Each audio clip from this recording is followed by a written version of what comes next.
Assalamualaikum warahmatullahi wabarakatuh. Selamat datang di channel YouTube Kisah Sahabat, kisah Islami penuh inspirasi. Satu-satunya orang yang lahir di dalam Ka'bah, kisah sahabat Nabi Hakim bin Hizam. Adakah berita sahabat ini sudah sampai ke telingamu? Sejarah mencatat bahwa dialah satu-satunya bayi yang lahir di dalam Ka'bah yang agung. Kisah ini diambil dari buku yang berjudul Sahabat-Sahabat Nabi yang ditulis Dr. Abdurrahman Ra'fat Al-Basya. Ini adalah kisah kelahiran dan kehidupannya secara ringkas. Pada suatu hari Ka'bah terbuka karena suatu kesempatan. Kemudian datanglah seorang ibu dan rekan-rekannya memasuk Ka'bah untuk menghibur diri. Ibu ini adalah ibu dari Hakim bin Hizam. Saat itu juga ibunya sedang mengandung Hakim bin Hizam. Tiba-tiba tanda-tanda kelahiran muncul pada diri ibunya, padahal dia masih di dalam Ka'bah. Ibunya tidak kuasa menahannya, maka rekan-rekannya mengambil nampan besar dan dia pun melahirkan anaknya di atas nampan tersebut. Bayi tersebut adalah Hakim bin Hizam radhiyallahu anhu. Dia adalah satu-satunya orang di dunia yang terlahir di dalam Ka'bah. Dan dia juga adalah saudara laki-laki Ummul Mukminin Khadijah binti Khuwailid radhiyallahu anha. Hakim tumbuh di kalangan keluarga yang nasabnya mulia, berkedudukan tinggi dan berharta melimpah. Di samping itu, Hakim sendiri adalah anak laki-laki yang berakal dan cerdas, mulia dan utama. Maka kaumnya menjadikannya pemuka mereka dan menyerahkan tugas rifadah kepadanya, yaitu tugas untuk membantu orang-orang yang memerlukan dan jamaah haji yang kehabisan bekal. Hakim rela merogoh kocek pribadinya untuk membantu jamaah haji yang kehabisan bekal. Hakim adalah kawan akrab Rasulullah Shallallahu Alaihi Wasallam sebelum beliau diangkat menjadi seorang nabi. Hakim 5 tahun lebih tua dari Nabi Shallallahu Alaihi Wasallam. Sekalipun begitu, keduanya tetap bisa berkawan akrab dan bersahabat karib. Hakim merasa tenang berkawan dan bersahabat dengan Muhammad Shallallahu Alaihi Wasallam, sebagaimana Rasulullah Shallallahu Alaihi Wasallam juga membalas pertemanan dengan pertemanan dan ketulusan dengan ketulusan. Ketika Nabi Shallallahu Alaihi Wasallam menikahi Khadijah, hubungan kekerabatan pun terjalin. Hal ini semakin menguatkan hubungan keduanya.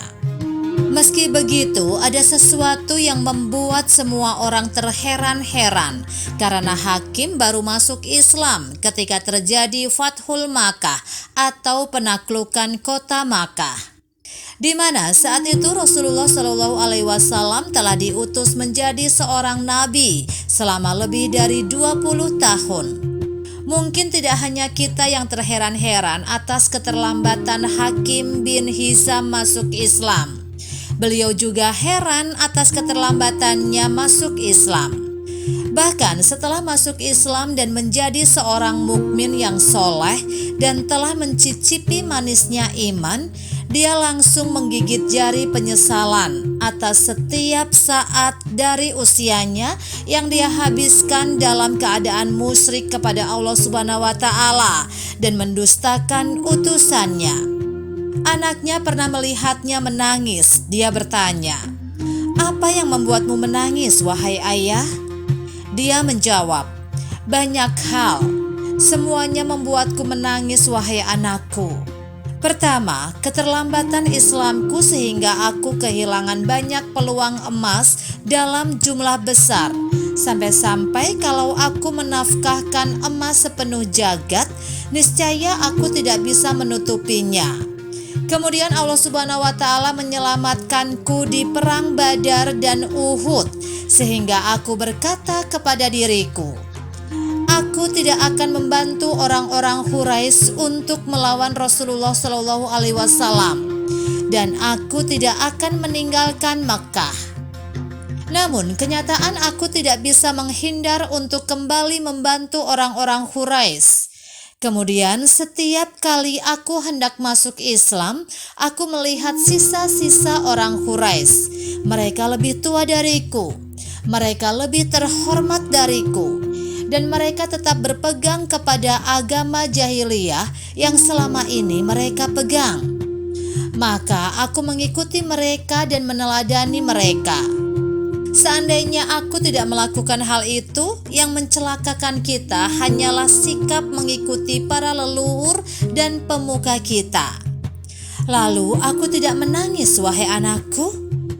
Demikian juga dengan Rasulullah Shallallahu Alaihi Wasallam. Beliau merasa heran dengan seorang laki-laki yang mempunyai sikap bijak dan pemahaman yang baik seperti Hakim.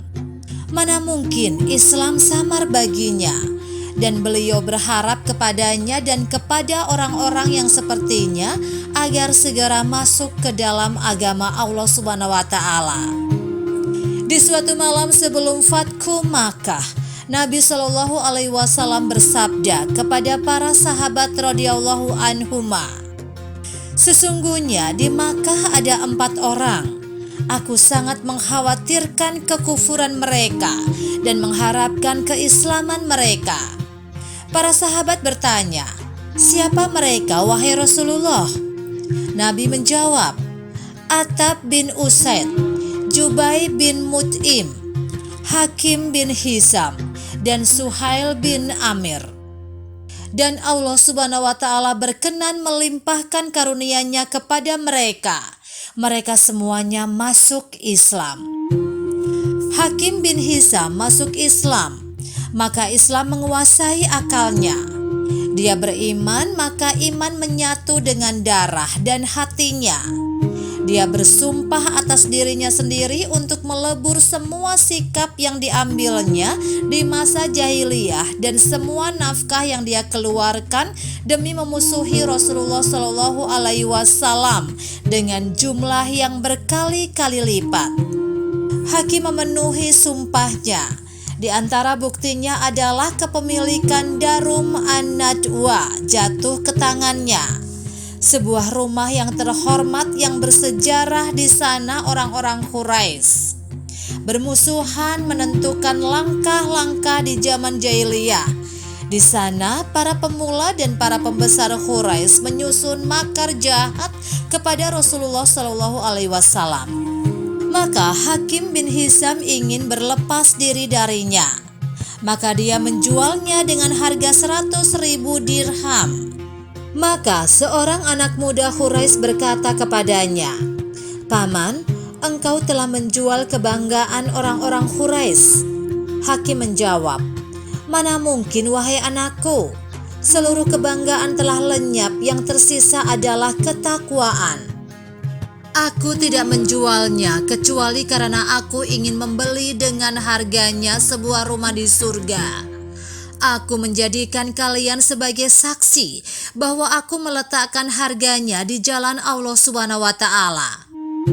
Setelah masuk Islam, Hakim menunaikan ibadah haji. Dia menggiring 100 unta yang dihiasi dengan pakaian yang indah. Kemudian dia menyembelihnya demi mendekatkan diri kepada Allah Subhanahu wa Ta'ala. Hakim menunaikan ibadah haji lagi. Dia wukuf di bumi Arafah dengan 100 hamba sahayanya.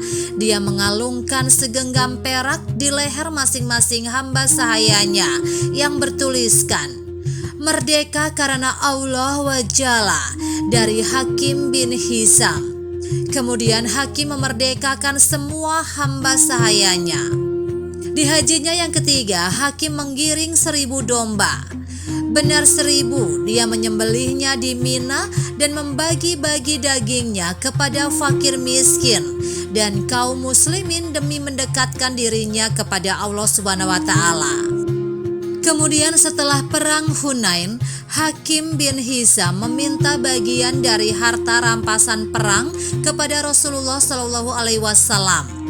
Beliau memberinya, dia meminta lagi dan beliau memberinya, sampai pemberian beliau mencapai 100 unta. Saat itu Hakim baru masuk Islam. Maka Rasulullah Shallallahu Alaihi Wasallam bersabda kepadanya, "Wahai Hakim, sesungguhnya harta itu manis lagi menarik. Barang siapa yang menerimanya dengan qanaah, maka dia akan diberkahi padanya. Namun barang siapa yang menerimanya dengan jiwa yang tamak, maka dia tidak diberkahi padanya.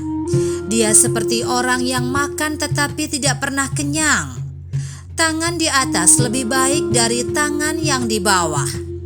Manakala Hakim bin Hizam mendengar itu dari Rasulullah Shallallahu Alaihi Wasallam, dia berkata, "Wahai Rasulullah, demi zat yang telah mengutusmu dengan membawa kebenaran, aku tidak akan meminta kepada siapapun sesudahmu.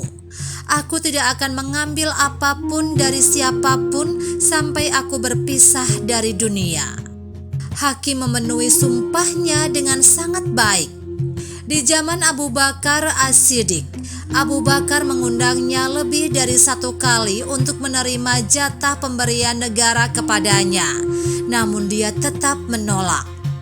Manakala Khalifah berpindah ke tangan Al-Faruq, Umar mengundangnya untuk menerima jatah pemberian negara kepadanya, namun dia tetap menolak. Hakim terus demikian, tidak menerima apapun dari siapapun sampai dia meninggal dunia. Semoga kita bisa meneladani Rasulullah Shallallahu Alaihi Wasallam dan juga para sahabatnya, dan juga semoga Allah Subhanahu Wa Taala mengumpulkan kita bersama nabinya, dan juga mengumpulkan kita bersama orang-orang yang soleh di surga nanti. Amin, amin ya robbal alamin. Demikianlah kisah sahabat yang dapat kami sampaikan. Semoga bermanfaat dan dapat menginspirasi kita semua. Sampai jumpa di kisah selanjutnya. Terima kasih. Wassalamualaikum warahmatullahi wabarakatuh.